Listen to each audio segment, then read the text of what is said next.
ప్రియమైన దేవుని పిల్లలారా, ఈ విశ్వాస యాత్రలో వెళుతూ ఉన్నప్పుడు, భక్తిగా బ్రతుకుతున్నప్పుడు, మంచిగా బ్రతుకుతున్నప్పుడు, నీతిగా బ్రతుకుతున్నప్పుడు మనకు అనేక రకాల శోధనలు వస్తాయండి, అనేక రకాల కష్టాలు వస్తాయండి, అనేక రకాల ఇబ్బందులకు మనం గురవుతాం. ఒక్కొక్కసారి మన శోధన ఎంతటి బాధను, వేదనను మనకు కలిగిస్తుందంటే చెప్పడానికి వీలైనట్టు వేదనలకు మనం నిరాశలోకి కూడా వెళ్ళిపోతూ ఉంటాం, నిస్సహాయ స్థితిలోకి వెళ్ళిపోతూ ఉంటాం, ఎంతో బాధపడుతూ ఉంటాం. ప్రియమైన దేవుని పిల్లలారా, ఈ శోధన గడియలో దేవుడు మనల్ని కాపాడుతాడండి.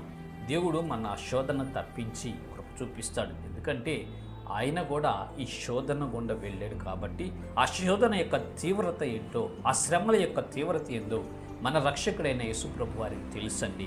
ఆ మాటలే ఇక్కడ పరిశుద్ధ గ్రంథంలో దేవుడు రాయించి ఉన్నాడు. చూద్దాము లేఖన భాగము. హెబ్రీయులకు రాసినటువంటి పత్రిక 2వ